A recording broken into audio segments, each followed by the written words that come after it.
তৈরি হয়ে গিয়েছে আবার রুই পোস্ত। তো চলুন নামিয়ে নিই, নামিয়ে নিয়ে আর আসছি। নমস্কার, আমি আবারও চলে এসেছি একটা রেসিপির সঙ্গে। আজ করব রুই পোস্ত, বাঙালির অতি প্রিয়, মাছে ভাতে বাঙালির রুই পোস্ত। রুই পোস্ত করার জন্য এখানে মাছটা নুন হলুদ মাখিয়ে নিয়েছি। এখানে আছে পেঁয়াজ কুচোনো, এখানে আছে পোস্ত আর কাঁচা লঙ্কা বাটা, আর এখানে আমি মশলাটা রেডি করে নিয়েছি। এখানে আছে জিরে ধনে গুঁড়ো, লঙ্কা এই হলুদ গুঁড়ো আর গরম মশলা গুঁড়ো, আদা রসুন পেস্ট তো লাগবেই।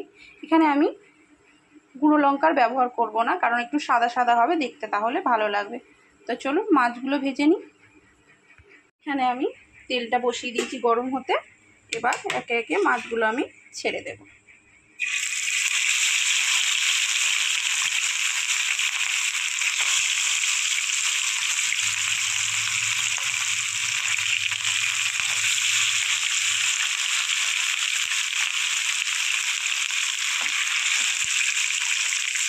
চলুন মাছগুলো আমি ভেজে নিয়ে আসছি।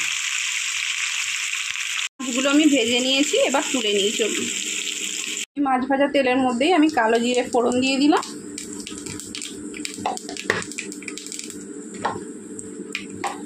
এইবার দিয়ে দেবো কুচিয়ে রাখা পেঁয়াজ।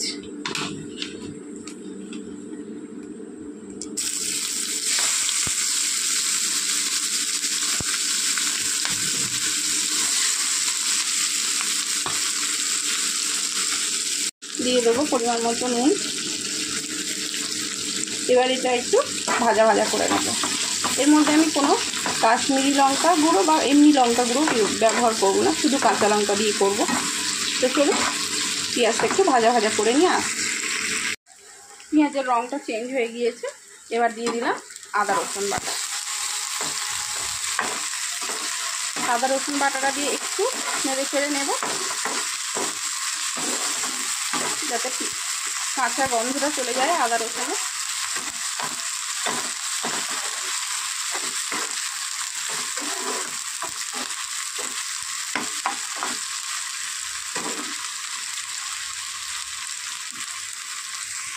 রসুনের কাঁচা গন্ধ চলে গিয়েছে। এবার গুঁড়ো মশলাগুলো দিয়ে দেবো। হলুদ গুঁড়ো, জিরে ধনে গুঁড়ো আর গরম মশলা গুঁড়ো।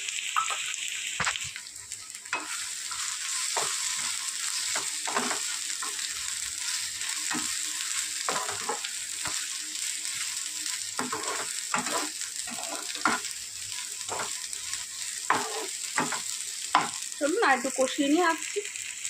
ঠিক আছে, কষানো হয়ে গিয়েছে। এবার অল্প একটু জল দিয়ে দেবো,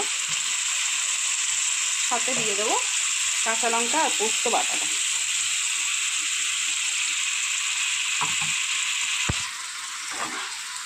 এবার পোস্তটা দিয়ে কিছুক্ষণ কষিয়ে নেব। কাঁচা লঙ্কার কাঁচা গন্ধটাও চলে যাবে আর খেতেও ভালো হবে।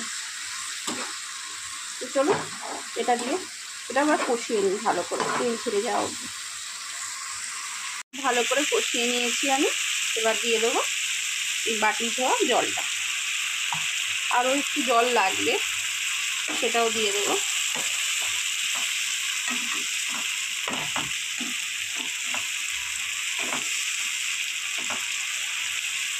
একটু জল দিয়ে দিয়েছি, পরিমাণ মতো আমি জলটা দিয়ে দিয়েছি। এবার ফুটতে থাকুক, আসছি। খুব ভালো করে ফুটে গেছে 2-3 মিনিট। এবার আমি মাছগুলো ছেড়ে দেবো।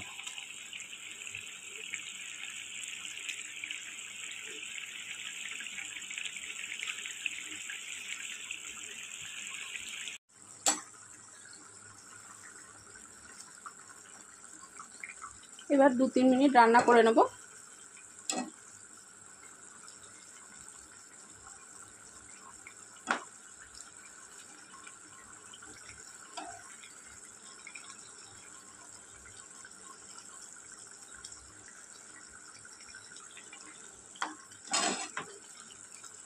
চলুন 2-3 মিনিট রান্না করে নিয়ে আসছি।